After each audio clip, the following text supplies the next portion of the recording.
नमस्कार, मैं विजय श्रीवास्तव 24timestoday.com से। आगामी 24 के लोकसभा चुनाव का आगाज होते ही पक्ष विपक्ष ने अपना मोर्चा खोल दिया है।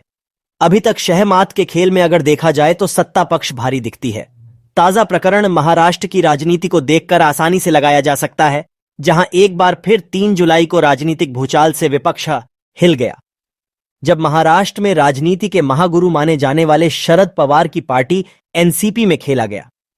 ताज्जुब की बात यह रही कि शरद पवार ने जिस अपने भतीजे अजीत पवार को राजनीति का कखग सिखाया, उसी ने उनको जबरदस्त पटखनी देते हुए भाजपा के साथ मिलकर न सिर्फ महाराष्ट्र के दूसरे उपमुख्यमंत्री के रूप में शपथ ले ली, बल्कि 30 से अधिक विधायकों को अपने साथ लेकर कार्यकारिणी की बैठक कर शरद पवार को ही पार्टी के अध्यक्ष पद से हटाकर अपने आप को अध्यक्ष घोषित कर दिया, जिससे अब शरद पवार के सामने अपनी पार्टी को बचाने का संकट उत्पन्न हो गया है। कुछ इसी तरह का खेला महाराष्ट्र में पहले उद्धव ठाकरे के विश्वसनीय कहे जाने वाले शिवसेना के एकनाथ शिंदे ने उनको धोखा देकर जहां मुख्यमंत्री पद हासिल ही नहीं किया, वहीं उनके पिता बाल ठाकरे के द्वारा बनाई गई पार्टी शिवसेना पर ही काफी हद तक अधिकार कर लिया है। भाजपा वैसे इस तरह के खेल को अंजाम देने में माहिर है। पर्दे के पीछे से खेल खेलने में भाजपा को महारत हासिल है। इसके दर्जन भर उदाहरण मौजूद है। कभी देवेंद्र फडणवीस, जो कि महाराष्ट्र के मुख्यमंत्री हुआ करते थे, उन्हें भी अपमान का घुट पीकर उसी प्रदेश में उनकी अपनी पार्टी ने डिमोशन कर उप मुख्यमंत्री की कुर्सी पद पर शपथ लेने को मजबूर कर दिया। लेकिन ऐसा नहीं है कि एक बार फिर कुछ इसी तरह का खेला एक बार फिर महाराष्ट्र में खेला जाने वाला है। इस बार यह खेला शायद भाजपा को भारी पड़ जाए। इस खेला को समझने के लिए पहले अजीत पवार पर चर्चा करना जरूरी है। अजीत पवार एक बहुत ही महत्वाकांक्षी व्यक्ति है। उनकी महत्वाकांक्षा इसी बात से पता चलती है कि उन्होंने 3 बार डिप्टी सीएम पद की शपथ ली है।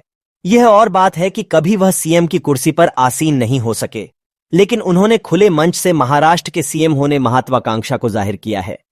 वैसे 3 जुलाई को होने वाले खेल के पीछे रणनीतिकार भाजपा के व महाराष्ट्र के उप मुख्यमंत्री देवेंद्र फडणवीस को मानते हैं।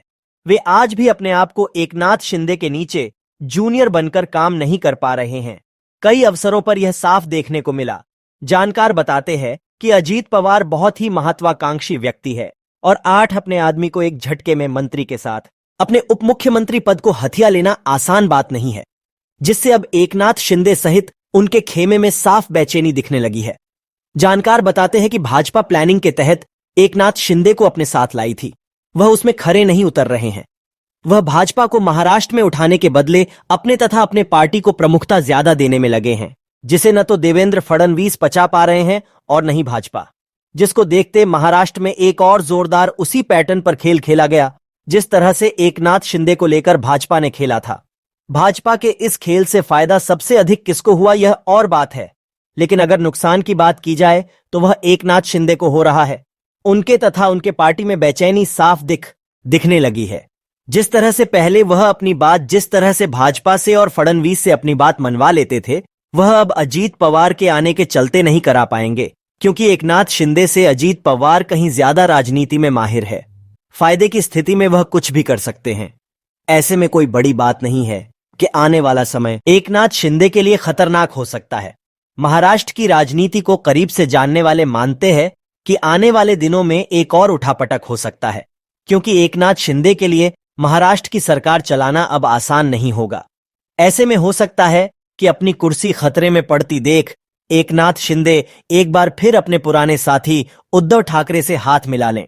जानकार बताते हैं कि इसकी पटकथा तैयार भी होने लगी है, जिसके तहत एकनाथ शिंदे मुख्यमंत्री पद पर आसीन होने के शर्त पर एक बार फिर उद्धव ठाकरे से हाथ मिला लें, और अगर ऐसा होता है तो भाजपा व अजीत पवार के लिए महाराष्ट्र में सरकार चलाना आसान नहीं होगा। जानकार बताते हैं कि शरद पवार अपने भतीजे के करतूत से बहुत ही आहत है, जीवन में कभी हार नहीं मानने वाले हैं।